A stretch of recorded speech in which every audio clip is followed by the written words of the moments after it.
कल एक उपासक, इसलिए उपासक शब्द लगा देते हैं कि अब जब तिलक लगाए हो, कंठी बांधे हो, तो हम तो उपासक ही कहेंगे आप जो हो। अरे 20 साल से भजन कर रहे हैं, हमें तो कुछ, फिर हमें गुस्सा लगती है हमारे ने, प्रभु की तुम उपासना का, भजन का अपमान मत कीजिए। 20 साल चलनी में गैया दुहे, दोष दैव को दे। कैसी कैसी तुम्हारी बुद्धि, काल ही कर्म ही ईश्वर ही मिथ्या दोष लगाए। 20 साल भजन, अरे हम कहें बिल्कुल भजन की आवश्यकता नहीं, तुम अभी मार्ग ही नहीं जानते अध्यात्म का। अगर आप अपने आप में स्थित हो जाओ तो आपका स्वरूप ही परमात्मा स्वरूप है, क्या किसका भजन करना। आओ, 3.5 हाथ के शरीर में तुम रह रहे हो, अपने को नहीं जान रहे हो, दोष दे रहे हो भगवान को।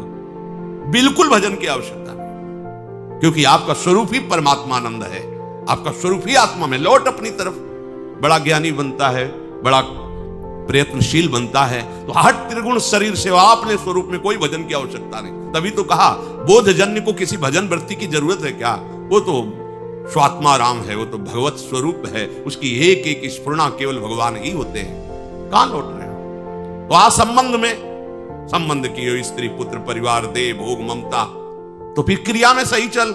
हाँ, क्रियाएं हो रही हैं शुद्ध, अधर्म आचरण, जहां जैसी वृत्ति गई, जहां जैसी, तो भी कुछ हाथ में है नहीं हो, आप दोष दे रहे हो भजन का। 20 वर्ष हो गए भजन करते, अनुभव में तुम्हें कुछ नहीं आया। मेरी समझ में नहीं आता, मेरी समझ में इसलिए नहीं आता कि उससे बात करो जिसने कभी भजन किया ना हो, तो तुम्हें कहेगा ऐसा।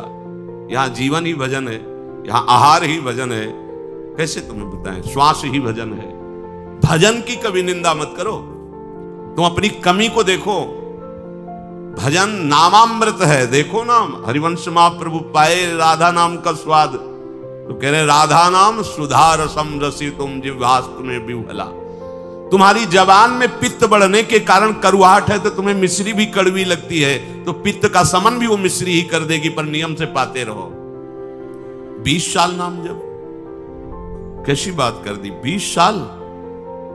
अरे 1-2 साल भूत प्रेत के मंत्र जप कर लो तो सिद्ध हो जाओगे, वो भूत तुम्हारे पीछे टहलेगा।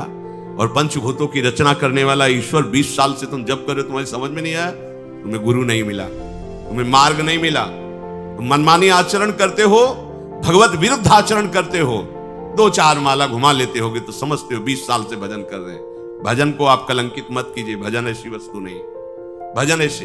फिर भी कहते तुम्हारा परम कल्याण होगा अगर 2-4 माला भी कर रहे हो, आज नहीं तो कल समझ में आ जाएगा।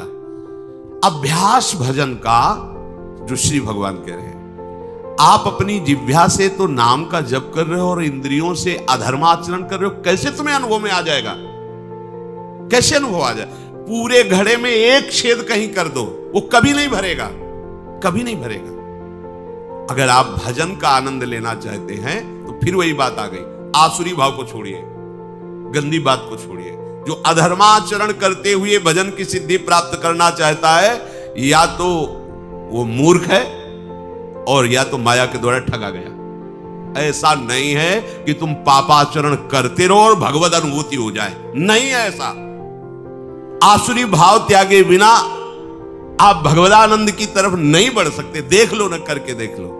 अपने लोग सोचते हैं पापाचरण करेंगे, नाम में बड़ी सामर्थ्य, पाप नष्ट कर देगा, है, पर तुम ये डबल पापाचरण कर रहे हो। एक तो मनमानी अधर्माचरण कर रहे हो, दूसरे ब्रह्मास्त्र का प्रयोग मच्छर मारने के लिए कर रहे हो। ये नामापराध भी तुम्हारे ऊपर लागू हो जाएगा।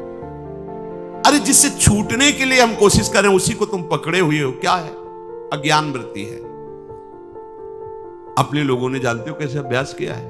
2 मंत्र का एक साथ, आपको हंसी लगेगी। अगर ऊपर मंत्र चल रहा है गुरु प्रदत्त, तो नीचे नाम चल रहा है दूसरा। ऐसे मन को बांधा गया है कि सेकंड के लिए भी विचलित ना हो पाए, सेकंड के लिए। जैसे यहां वृंदावन बलराम से पूछ ला, शाम के जाते थे जब कभी मिलने, तो घंटा घंटा 1.5 घंटा ऐसे खड़े रहते थे। हम पद्मासन लगाए बैठे, जब कभी आंख खुलती तो कुछ फल आदि रख या जो कुछ मीठा, बाबा पा लेना है। बहुत कृपा पात्र श्री जी का है, जब कोई पूछने वाला नहीं था तब वो नियम पूर्वक कहीं ना कहीं से रात्रि में एक बार तो पवाने की कोशिश करता ही था। तुम्हारे पास सामर्थ्य है, एक मंत्र चल रहा है, पीछे नाम चल रहा है, नीचे नाम। मंत्र को देख रहे, नाम को सुन रहे, कहां भागने का मन को अवसर है? चीख मच जाती थी हृदय में, रो पड़ते थे चिल्ला के। अभ्यास कौन सा कर रहे हो तुम? नाम इधर चल रहा, विषय चिंतन उधर चल रहा, भोग क्रियाओं का सुख ले रहे हो, और ऐसे चल माला ऐसे घूम रहा है। कहां हो तुम? अंगुली में माला घुमाने से भगवत प्राप्ति नहीं होती। चिंतन तुम्हारा कहां चल रहा है? चिंतन कहां चल रहा है? जबान से व्यर्थ की बातें करते हो, झूठ बोलते हो, निंदा करते हो, प्रपंच करते हो। नाम सिद्ध हो जाएगा, नाम का आनंद तुम्हें, नाम दाता, नाम जापक, इनके अपराध कर रहे हो। नाम दाता की निंदा, नाम जापकों की निंदा, तुम्हें नाम सिद्ध हो जाएगा, नाम का लाभ प्राप्त हो जाएगा। कभी देखो करके ऐसा। ऊपर मंत्र लिख रहे हैं, अभी तो एक ही में तुम्हारी बुद्धि नहीं लगेगी कि मंत्र ही पूरा लिख ले। मंत्र चल रहा और नीचे नाम चल रहा है। ऊपर मंत्र चल रहा है जब संन्यास सही उपासना में, नीचे शाम सदाशिव, शाम सदाशिव, शाम सदाशिव। मंत्र एक सेकंड के लिए हटने का समय नहीं, न भूख की चिंता, न प्यास की चिंता। तब तदाकार वृत्ति। कहां? तो 5 मिनट बैठ के कभी करो, करके देखो कैसा लगता है। आग लग जाएगी। डबल चला के देखो, राधा बाबा चलाए, उनके जीवन में देखा है। कोई भी महापुरुष, इस मन को ऐसे नहीं बंदी बना लिया जाता। हर उसके भागने के हथकंडे पर हर हथकंडा सीखा। इसीलिए तो गुरु मेहरबान तो चेला पहलवान। यहां दंड बैठक वाली पहलवानी नहीं है, यहां यही पहलवानी, युक्ति से मुक्ति। भाग, तू कहां भागेगा? वो मन नहीं लगता। अरे शेर बनो, तुमसे खा के वो तुम्हें दहाड़ रहा है। मन बिल्ली ना बन जाए तो बताना, म्याऊं बोलेगा तुम्हारे सामने। तुम्हारे हाथ में डंडा है गुरु का, कृपा प्रसाद, नाम मंत्र, फंसा इसको। नाम जप में कोई श्रम नहीं है, बस लोभ जगना चाहिए। नाम का लोभ जग जाए। पूरी पूरी रात एक ही करवट में व्यतीत हो गई है। गूंज रहा है मंत्र। कभी उल्लुओं की आवाज या सिंहार की आवाज रात्रि में भले सुनाई दे, नहीं, गंगा किनारे केवल मंत्र गूंज रहा है।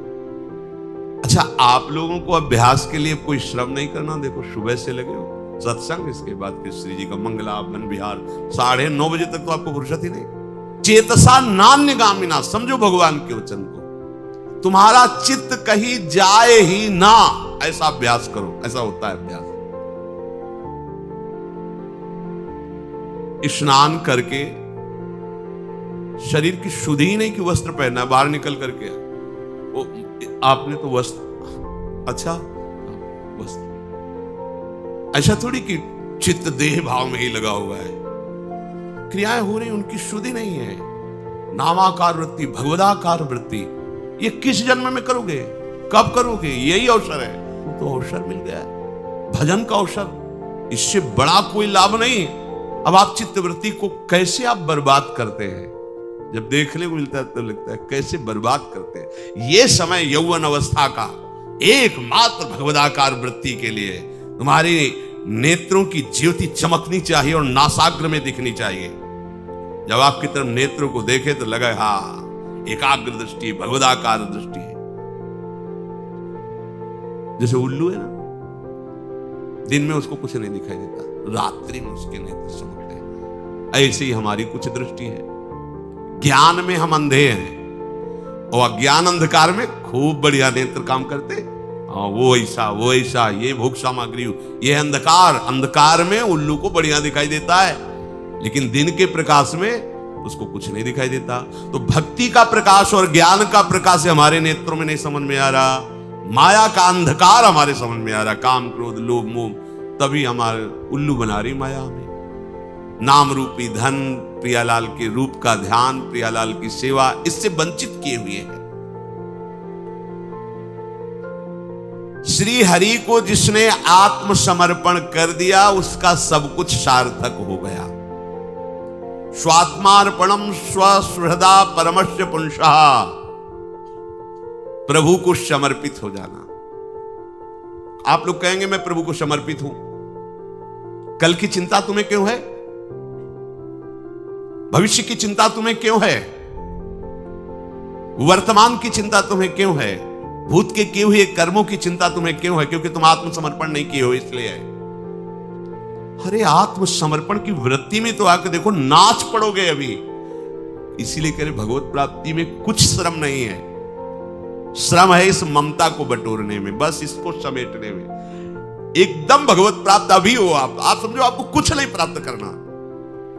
कुछ नहीं प्राप्त करना। आपको समझ में मतलब वो नहीं आएगी बात जो हम कह रहे हैं।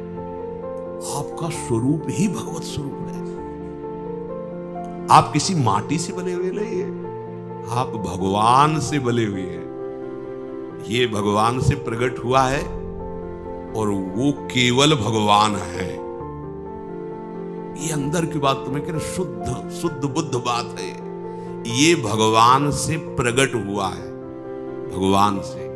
ये जो पंचभूत है ना, ये भगवान से प्रकट हुए हैं और ये भगवान ही है, भगवान से प्रकट नहीं हुआ है। अंश जानते हो? अंश शब्द भुलावा है।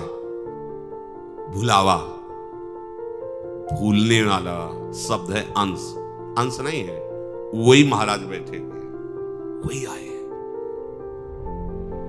जैसे एक कांच के मंदिर में बहुत से अपने रूप दिखाई दे तो छोटा बालक नहीं समझता कि अपना ही रूप है, ऐसे सच्ची मानना।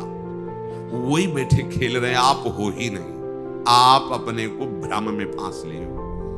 आपकी सत्ता तब तक अलग है जब तक आप अपने को शरीर मान रहे हैं तक। नहीं तो जो ही ये हटाओगे वहां मुस्कुराते हुए केवल लाल जो है आप है। ब्रह्म नहीं, माया नहीं, नहीं जीव। अगर हम आपको ये ना सुनावे तो आपको लगे क्या बोल रहे हैं। ब्रह्म नहीं, माया नहीं, नहीं जीव, नहीं काल। क्यों? क्योंकि जो हम अपनी शुद्धि बनाए हुए थे ना, शरीर और आगे सब, अब गई तो बचा कौन? एक रहो नंदलाल। अब ये पूर्णता है। ये स्वात्मार्पणम स्वहृदा परमस्य पुंसः। लाली मेरे लाल की जित देखूं तित लाल, और लाली देखकर मैं गई, मैं भी हो गई। ये बात, हाँ ये बात। लाली मेरे लाल की जित देखूं तित लाल, और लाली देखकर मैं गई तो मैं भी हो गई। ये खास बात है। आए ना, मैं भी हो गई। ये में न जान परे कान है कि प्राण है, कान भये प्राण में, प्राण भये कान में। ही में न जान परे कान। कौन बचा? कौन बचा? लाल, लाल जो महाराज। एक रहो, एक प्रभु। तुम्हें कुछ प्राप्त नहीं करना, तुम भगवत स्वरूप हो। बस ये राग छोड़ लो। अब ये हमारी बात, तुम्हें कुछ प्राप्त नहीं करना, ले बयास भरोसे कुंवर को। जा कहां रहे हो तुम? पीछे पीछे किनके डोल रहे हो? भोगों के, विषयों के। अरे धिक्कार, बात समझ। अगर क्षुद्र भोगों के लिए तू जा रहा है तो तू किनका दास है, गुलाम किनका है? कोई यहां दास नहीं है, यहां केवल स्वामी का ही स्वामित्व है। और हमारे स्वामी किसी को दास बना के नहीं रखते। हमारे स्वामी का स्वभाव है, अगर तुम दासत्व में हो तो तुम्हें वो स्वामी बना देंगे। देख लो ना, रथ हाँक रहे हो, बैठे स्वामी बने, पैर दबा रहे हैं, लंगोटी धो रहे हैं, ये स्वामी है। दासत्व का भाव रखोगे तो स्वामी तुम्हें स्वामी बना देगा। बचोगे ही नहीं, तुम्हारा अस्तित्व ही नहीं रहेगा। अपने में समेट लेगा, मिला लेगा और मैं बना देगा। मैं शुद्ध ब्रह्म, शुद्ध श्री कृष्ण। आत्मसमर्पण नहीं कर पा रहे हो। आत्मसमर्पण केवल बातें बना रहे हो, हम शरणागत है, हम आपके हैं, नहीं कर पा रहे हो। अन्यथा सब के सब साधन निरर्थक हो जाएंगे यदि आत्मसमर्पण नहीं हुआ। शास्त्र है, बहुत बढ़िया चांस है। कैसे? अब ये कोई खीर तो है नहीं कि बना के खवा दो तुम स्वस्थ हो जाओ, पुष्ट हो जाओ। बस समझा ही सकते हैं, उपाय बता सकते हैं। स्वीकृति आपकी, आप स्वीकार न करो तो क्या कर सकते हैं? कुछ नहीं, केवल अपना अस्तित्व हटा देना है। जोई प्यारो करे सोई परमानंद में मगन। नहीं मान रहे। हमें तो बहुत आश्चर्य होता है कि आज्ञा स्पष्ट रकील खिंची हुई, इधर नहीं जाना, पर वो कह रहा है कि तुम्हारी एक नहीं सुनेंगे। तुम कहोगे नहीं जाना, तुम इधर ही रहेंगे। अब हम कैसे कह सकते हैं? इसीलिए भगवान के अवतार हुए, महापुरुषों के अवतार हुए, पर अपने लोगों का कल्याण नहीं हो पाया। क्योंकि हम लोग ऐसे ही हैं कि इधर जाना नहीं तो उधर ही खड़े रहेंगे, हम इधर आएंगे ही नहीं। ये स्वभाव उल्टा, आसुरी भाव। जिन्होंने प्रभु के अनन्य प्रेमी अकिंचन भक्तों की चरण कमलों की धूल से अपने को नहला दिया है। एकांतिनाम भगवतस् तदकंचनानाम पदारविंद रजसा लुप्त देहिनाम स्यात्। बड़ी भारी बात। एकांतिनाम, जो भगवान के चिंतन में निरंतर डूबे हुए हैं, उन महात्माओं की चरण धूल में जिसने अपने को स्नान करा लिया वही आत्मसमर्पण कर पाता है। अब आप धूल ही ढूंढोगे कि भैया स्नान करना है धूल से। धूल का तात्पर्य है आपको अत्यंत दैन्य होकर उनकी आज्ञा में रहना है। देखो हम जो बात कह रहे हैं उसको अंतर से समझो। धूली का तात्पर्य लौट जाना नहीं कि अभी लौट गए तो तुम्हारा आत्मसमर्पण हो जाएगा। धूली का तात्पर्य कि चरण धूली मतलब चरणों के एकदम नीचे है वो। चरण धूली चरण पड़ने पर नीचे ही तो रहती है ना। अर्थात तुम इतने दैन्य हो जाओ कि उनके चरण तलवे हो। तुम्हारी कोई भी इच्छा कोई भी बात कुछ नहीं, उनकी बात है, उनकी आज्ञा है, उनकी इच्छा है। इससे हो क्या हो जाएगा? हरीक से आत्मसमर्पण, प्रियाजु से आत्मसमर्पण। मैंने जो विज्ञान से तुम्हें विशुद्ध भागवत धर्म सुनाया, अगर इसको सुन लिया जाए, स्वीकार कर लिया जाए, तो इसी जन्म में भगवत साक्षात्कार हो जाए।